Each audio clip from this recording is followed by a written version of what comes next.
Why do we say yes when we want to say no, or vice versa?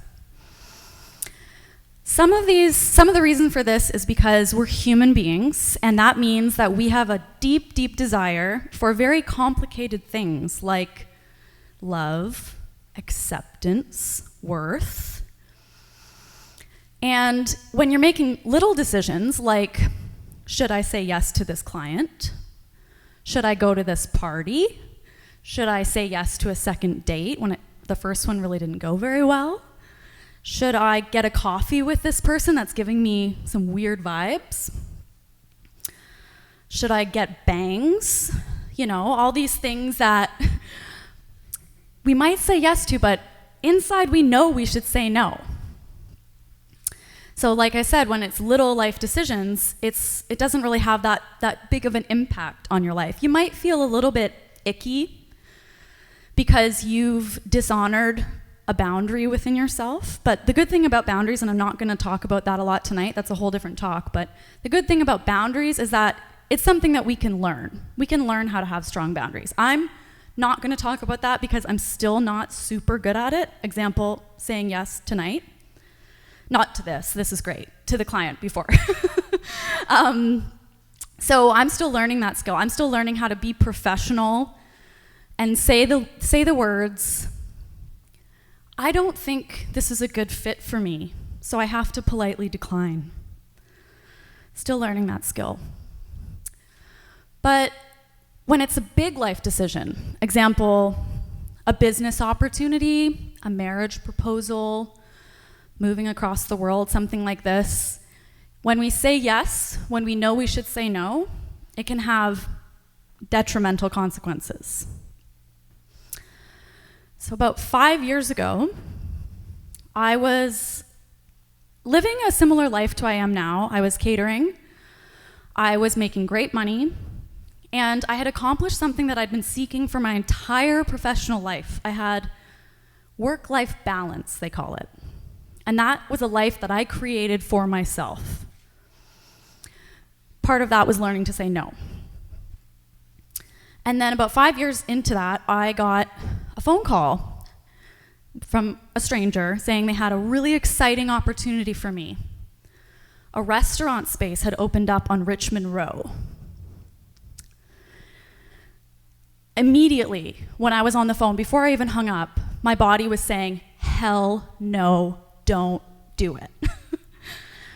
But I let my head take over, didn't listen, and turned that hell no into a maybe I'll go have a look.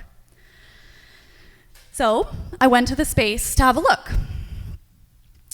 Upon arriving, my body again said, hell no, don't do it. And when I say my body told me, what I mean is that my body was telling me what my heart knew, my head was not listening. Think back to that moment that you thought about at the beginning of my talk here.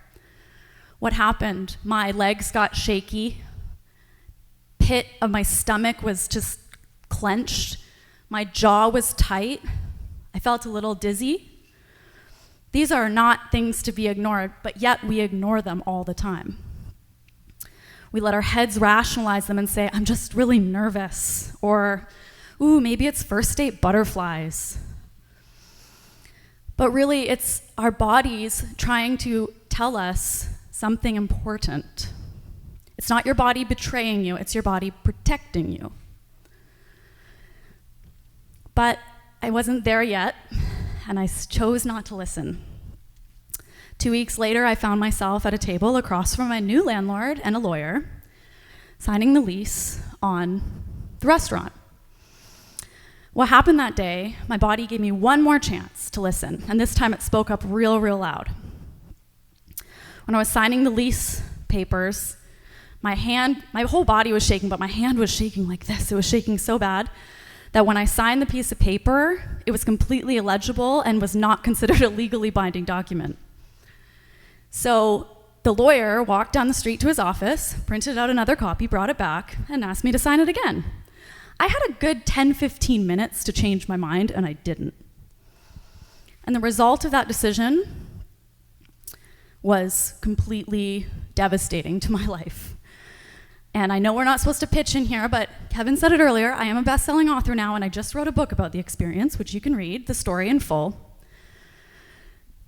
But really, I'm here to share how I learned to start listening to my body, or more than that, I'm here to share a trick I learned.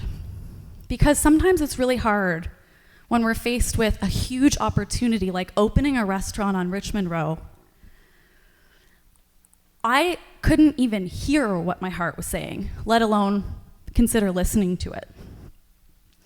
So fast forward a few years, this is a couple years ago, and I had another opportunity come my way. I met someone, and on paper, they were amazing. We were super compatible. He had a great job, great family. We were kind of connecting, but there was this one little thing. Every time I went to spend time with him, I got it again. Pit of my stomach clenched, legs shaky.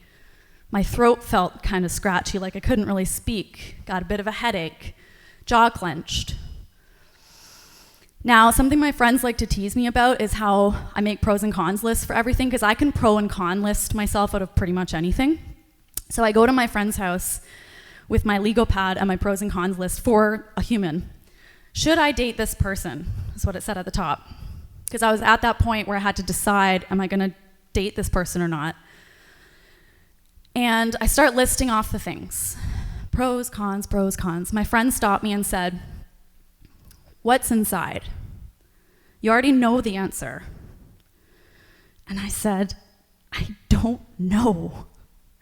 I can't tell. I've been listening to my head for so long, I can't understand what my body and my heart are trying to say." So she said, "I'm going to give you a little trick."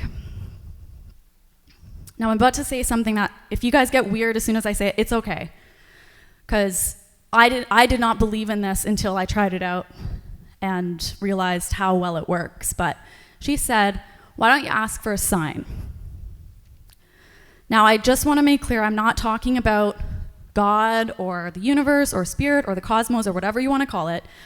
I'm talking about that power to be that, for example, when you think of someone pops in your head, you haven't thought about them in years, and then 20 minutes later you see them walking down the street. It's a sign. So she said, you can ask for that. You can ask to be guided. When you can't hear your heart and you don't know what it's telling you, you can ask to be guided. I was like, what do you mean by that? So she said, first thing when you wake up tomorrow, you want to do it when you first wake up because your brain hasn't clicked into like logic mode yet. You're in an alpha sleep mode still, so you're more able to listen to things like signs and your heart. She said, first thing when you wake up, I want you to ask for a sign. Be specific, she said. I was like, I still don't know what you're talking about. She said, just say out loud, universe, if I'm not supposed to be with this person, show me a sparkly purple unicorn, is what the example she used. And I was like, this whole thing is very strange, but okay, I'll try anything. So I go home, I go to sleep, wake up, first thing, okay, if I'm not supposed to be with this person, show me, and then because I was sleepy, I just used her example. Show me a sparkly purple unicorn. You know what? Show me two. Just for fun. So I get up, stretch my arms, pet my dog, open my bedroom door.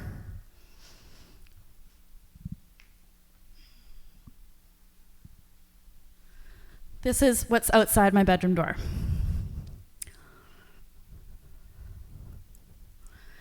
For anyone who can't see this image, it's two very sparkly, very purple unicorns.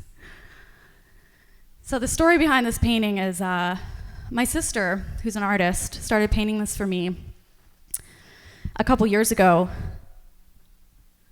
and she got sick, and she lost some of her vision. She couldn't paint anymore. She had surgery, she went through recovery, she started to paint again, and first thing on her list was to finish this painting. She dropped it off that morning, didn't want to wake me, so she left it outside my bedroom door.